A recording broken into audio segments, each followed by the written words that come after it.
Has Lawrence of Arabia gotten too much credit for his role in the Arab Revolt? Good evening, everyone. I'm Linda Laurel. Welcome to Red, White, and Blue. Through books and film, T.E. Lawrence has long been romanticized for leading Arab forces against Turkey in World War I. But he wasn't the only one making a major difference in the fight for Arab self-rule. In his book, Lawrence in Arabia, War Deceit, Imperial Folly, and the Making of the Modern Middle East, author Scott Anderson explains how Lawrence and others influenced the events that ultimately laid the groundwork for the modern Middle East. Tonight, we are very pleased to welcome journalist and author Scott Anderson.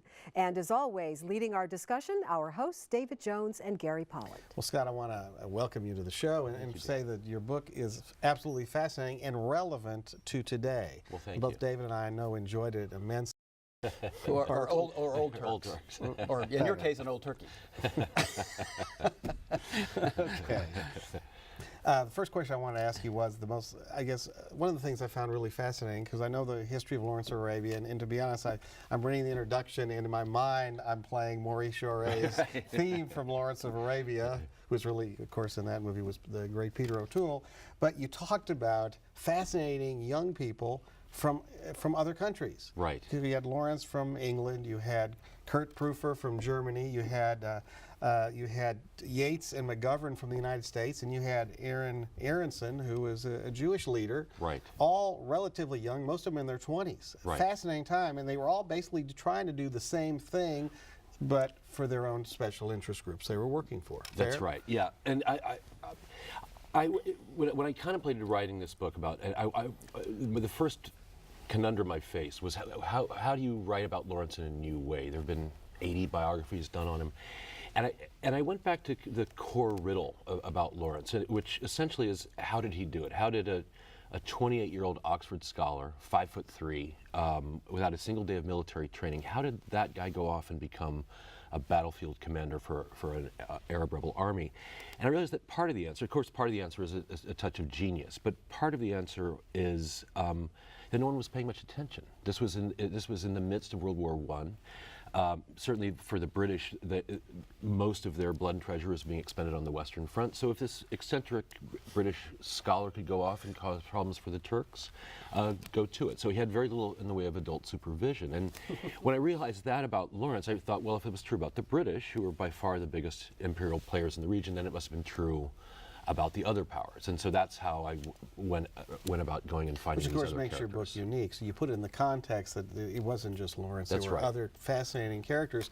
And I guess you could have told this, so I had a different title for your book mentioning all these interesting characters, but it wouldn't be as sexy because Lawrence in Arabia is, everybody knows it. That's right. Yeah, he's the entry point, I think. So you had so you had Lawrence from England, you had Kurt Prüfer from Germany, right, who was a big spy, and then in the small world, he recruits as one of his spies the sister of Chaim Weizmann, who was the first president of Israel. That's right. That's right. And it was a very small world back then, and all four of my characters knew, they either knew each other or certainly knew of each other. I never was able to find that Kurt Prüfer, who became the head of German counterintelligence, a spy master for the Germans in the Middle East.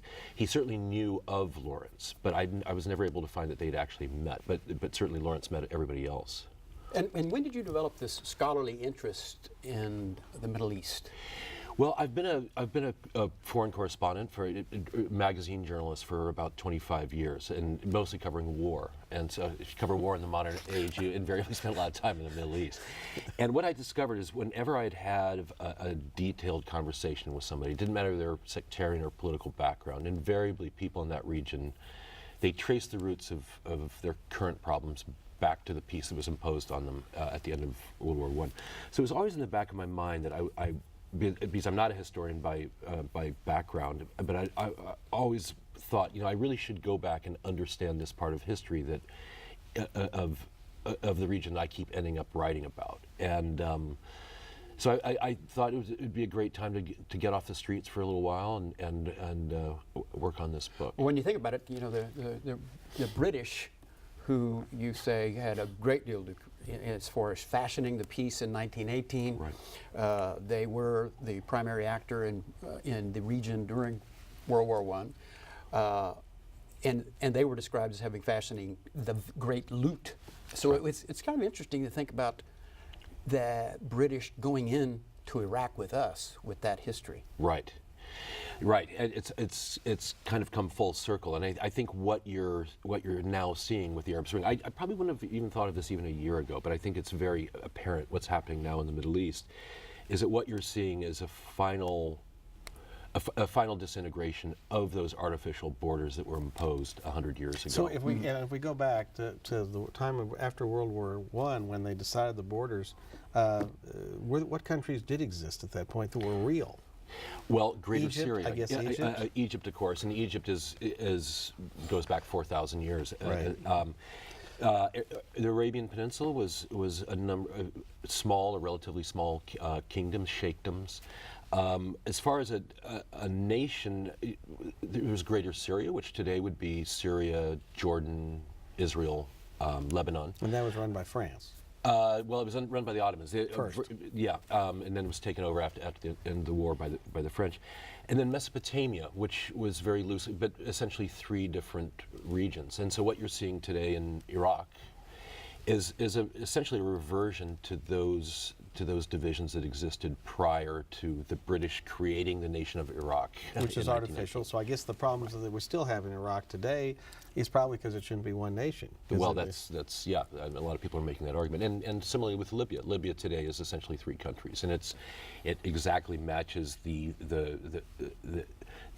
Ottoman colonial administrations. There were 3 different provinces of And Libya. you describe an event or a coalition of influential people in 1908, the Young Turks, that sort of brings about the collapse of the Ottoman Empire, or is it certainly a chip in it? Right. Tell us who the Young Turks were. Young Turks were, most of them had started out as Ottoman military officers. And the Ottoman Empire had been in a state of decline for a very long time. And progressive, I think every European empire had carved off a piece of the Ottoman Empire over the previous 50 years. So the Young Turks essentially took over from the Sultan of the Ottoman Empire.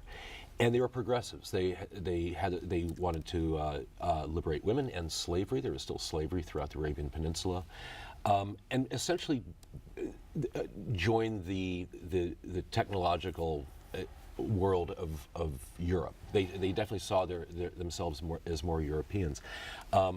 Unfortunately, they were caught in kind of in the tides of history. They didn't have enough time, I think, to really put in place all the changes they wanted to make, and then they had the European powers sitting there watching them and wanting to carve up the Ottoman Empire. So the West failed again. We could have embraced the Young Turks and and really changed. Except they were fighting the Turks, so that was part of the Right. problem. Yeah. One of the other things that was interesting also was you talked about, I mean, basically Arabian Peninsula was tribes. Right. So Saudi Arabia, the country today, is run by the House of Saud. Saud was a tribe. At the time of Lawrence, you had the Saud tribe and the Hussein tribe. Right. That were battling for influence. And fascinating in your book how the House of Saud seemed to go kind of move around. Like they weren't always with the British. They played footsies with the Germans. They played footsies with anyone they thought could advance their agenda. And I'm sure the same was true for the House of Hussein. How is it that the House of Saud ended up hooking up with Lawrence and not the House of Hussein? Actually, it was the House of Hussein that hooked up with Lawrence. Well, the British made a deal with Hussein because Hussein was the spiritual guardian of the holy cities of Mecca and Medina. So he was an extremely important religious figure in the Islamic world. And so it was a great coup for the British to go into an alliance with him because it inoculated them from the charge that they were coming in as Christian crusaders. And certainly the Ottomans and the Germans were trying to put that idea across that, oh, here come the British and the French, and they're going to colonize the Middle East, which in fact, as it turned out, that's what they did. But so they made an alliance with Hussein, but then didn't live up to the promises that they had made to Hussein, and basically they promised Hussein sweeping Arab independence for almost the entire Middle East. But then they went into a secret alliance with the French to carve it up. Well, but in the Lawrence story, he has relations and meets with Faisal. Right. Faisal being the House of Saud. No, the House of Hussein. Okay. Faisal was Hussein's son. Okay. So when Lawrence meets up with Faisal, who's one of Hussein's 4 sons, and kind of the primary battlefield leader, Lawrence knows that he knows about the promise that's been made to the Arabs. He also knows the secret treaty that the British government has made to the French. He feels increasingly morally conflicted at the role he's out recruiting people to fight for the cause for Arab independence, knowing full well that they're probably going to be betrayed. So at a key moment, he ends up telling Faisal about the existence of a secret treaty with the French. But just to go back to the thing of the House of Saud, because the British didn't fulfill the promises that they'd made to Hussein after the war, Hussein was essentially made to look like a fool in the eyes of most of the Arab world, and it helped empower the Ibn Saud, the House of Saud, to overthrow him, and they overthrew him in a few years. And why did the British not keep the promise? I think it was you trade away your small friends for your bigger friends, and certainly France was their chief ally, and I think there was an element of just imperial hubris and arrogance that there's so much about World War I is to understand the mentality of the time. You have to think of what happened right before it, which was the scramble for Africa, which in 30 years, the European imperial powers basically took over an entire continent at virtually no cost. And I think that there was this idea that, well, where else can you go in the world? Where's the map blank? And it was, in their minds, it was the Middle East. So I think there was an incredible imperial appetite. And I think, and I want to make a point, David, here. But so what happened after World War I? Knocked dominoes down, empowering the House of Saud by shunning the House of Hussein. That's right. Which empowered the Wahhabi religion. That's right. Which leads us to 9/11. Right. That's right. Boy. See, so I tell you, little things, it keeps going. We don't want to yet get to 9/11 because I'm just making a point. Serious I'm making a point. But it is still difficult for me to accept that this young 5'3", 20-something year old kid, or actually a teenager, I guess, when he starts making his travels in the Middle East as an archaeologist, becomes a military leader with such competence, really. Right. How describe for us how you think he got there? Well, Lawrence first, I think it's a couple of things. He had this incredible capacity for endurance, and almost, I think, a masochistic streak. And it started when he was a really young boy, actually, of constantly testing the limits of his endurance. He would go days without eating or sleeping or drinking water. He first went out to the Middle East when he was 20 for his senior thesis at Oxford. He was studying medieval military history, and especially focusing on the Crusades. And so he got it in his mind for his senior thesis he was going to visit every Crusader castle in Syria, and I think there's 75 of them, alone and on foot in the middle of summer during summer recess from Oxford, and he did. He walked 1,200 miles across the breadth of Syria and went into areas that had not seen a Westerner probably since the Crusaders. He then spent the next 4 years immediately after that working on this archaeological site in northern Syria. So I think when World War I started and when he goes to Arabia, he really understood Arab society and the way it worked, and he had really studied. Actually, almost lovingly. Yes, in very much the so. way he writes about what he is experiencing to his parents. That's right, and he had really studied the clan and tribal structure that was so important, and he'd studied it in Syria, but it was even that much more important. Arabia being that much more conservative, it was much more of a rigid system. So he understood how, in this environment, you put together a rebel army, and it was not in any way the way a conventionally trained British officer would imagine. It's going and talking with sheikhs and clan leaders and cutting deals and ending blood feuds that maybe have been going on for 2 centuries. We had a president who probably could have benefited from someone with those skills. We have one now. Yeah. Obama's closer to being a Lawrence than George conciliator, Bush. yeah. is. Not even close. Yes. Not even close. Obama would be really the clueless he takes one. the, you know, he doesn't rush in with Yeah, arms. good. Yeah, no, he doesn't. No. He just, well, So did we? it's another show. Yeah, well, you know, you opened the door to that, but Well, okay. you know, we lost. How about the legacy for Lawrence's personal legacy at the end of World War I? Do you think that, based on your study, did Lawrence feel like he was a success or a failure? I think he absolutely felt he had failed. He tried to defend the promises that had been made to the Arabs. He ends up going to the Paris Peace Conference as the liaison to Faisal to try to uphold the Arab cause. With the consent of his government? Yes, oddly enough, with the consent of his government, he tries to appeal to people in the British government, the French government, the American government. He met with Woodrow Wilson, trying to get someone to recognize the Arab claims. The most fascinating thing he does during the Paris Peace, right at the beginning of the Paris Peace Conference, he and Faisal and Chaim Weizmann make an agreement, and the agreement is that in return for Zionist recognition of Faisal's claim to Syria, Faisal will recognize increased Jewish immigration into Palestine, and leading towards essentially a Jewish primacy in Palestine. So, and Lawrence forged that agreement, and it was just this desperate effort to somehow try to get somebody to uphold the promises been made to the Arabs.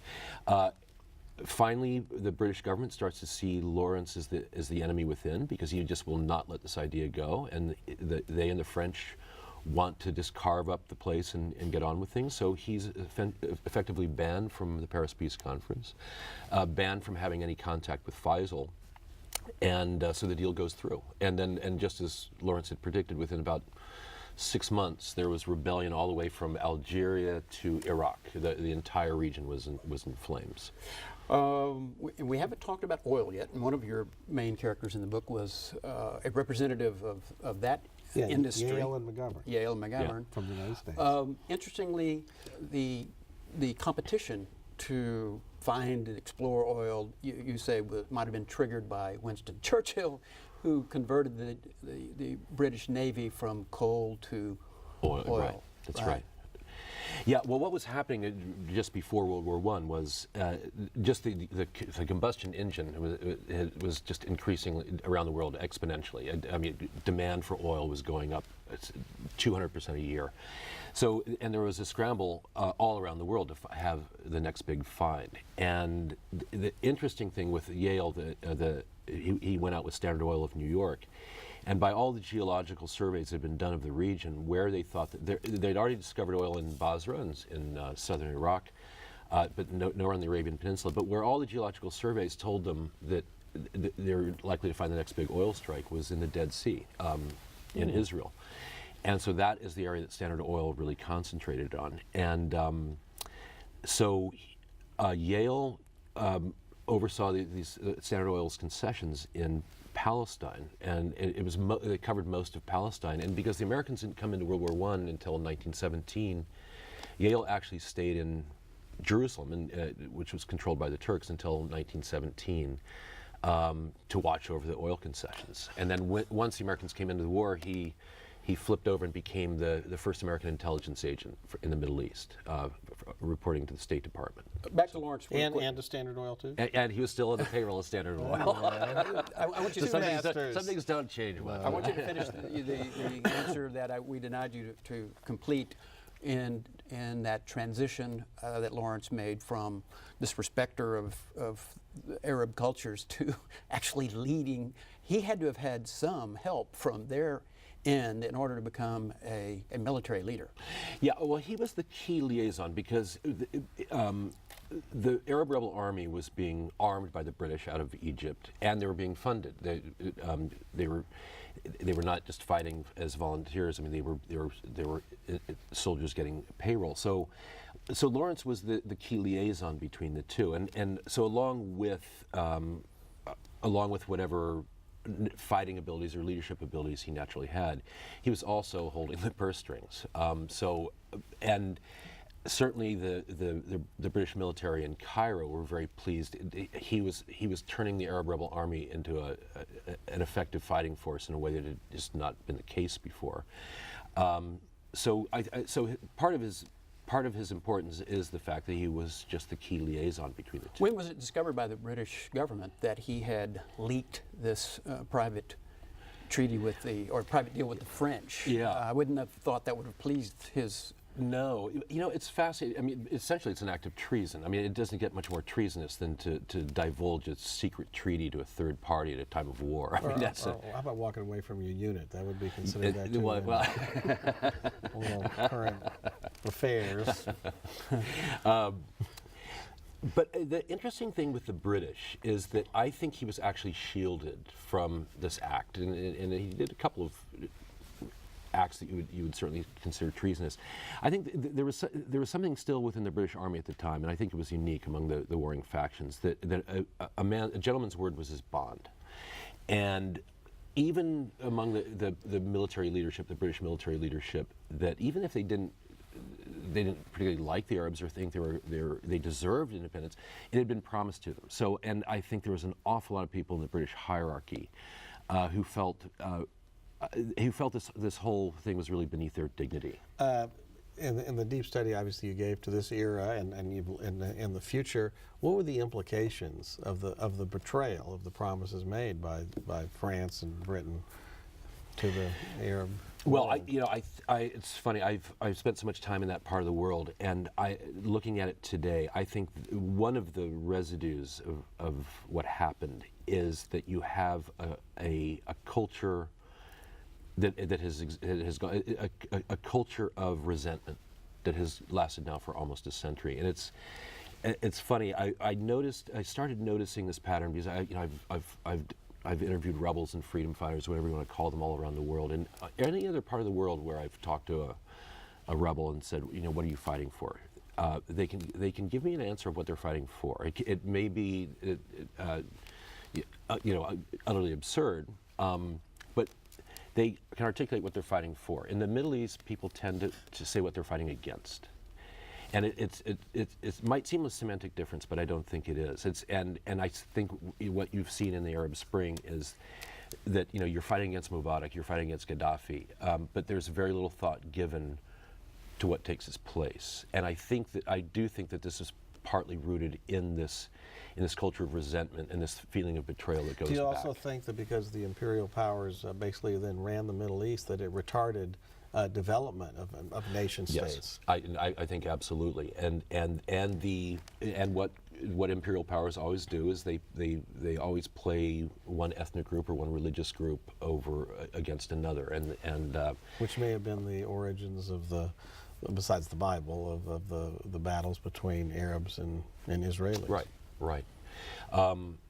Yes, so I do think that and looking at the long march of history in that part of the region, I do think that maybe what you're going to see now, I actually think in 20 years what you're going to see, a map of the Middle East is going to end up looking a lot like, if you pick a map of the Ottoman world of the Middle East of 150 years ago and see all the different provinces, I think that's what we're going to revert back to, and actually that might be the best way to bring about a peace throughout the region. Give everybody a peace. Yeah, everybody a peace. And so you were embedded where, as you were a journalist covering a war? Actually, or can you reveal that? The very first time I was embedded was actually in Israel. I went into the West Bank with a group of Israeli commandos, and it was before the term embedded was even around. I don't know if I should say this on air, but I actually had to wear an Israeli Army uniform because it was going into an area that was all under curfew, and I remember the first day I was there, the commander said, "Well, you have to wear a uniform." I said, "I'm a journalist. I can't wear an Army uniform." He said, "Well, we go into areas that there's blanket curfew. We operate at night. If anyone's moving, we shoot them if they're not wearing an Army uniform." So I said, "Well, okay, I guess I have to wear an Army uniform." You sold me. Are you pleased with the new unity government that John Kerry is working with? Yeah, I have to say, when it comes to the whole Israel-Palestine issue, I'm a kind of a cynic at this point. I mean, I think it's. I think any sort of movement, one way or the other, is a positive thing. I'm not sure what it's going to really. I'm not sure where it's going to really lead to that much, though. Even Elliot Abrams is saying, let's continue to support them financially. Yeah, but we'll see what happens. Yeah. Scott Anderson, Lawrence in Arabia. It's a fabulous book, Linda. We enjoyed it, and we hope our viewers do too. It's great to hear the perspective, the historical perspective that leads us to today. Thank you so much. Well, remember, you can catch Red, White, and Blue every Friday at 7:30 p.m. right here on TV8, and again Saturdays at 6:30 p.m. We also invite you to visit us online and send us your comments. We want to hear what you are saying about the issues that affect Houston. You can submit your comments at houstonpublicmedia.org or on Facebook. And while you're there, don't forget to like us. Thank you so much for watching. We'll see you again next week. Good night.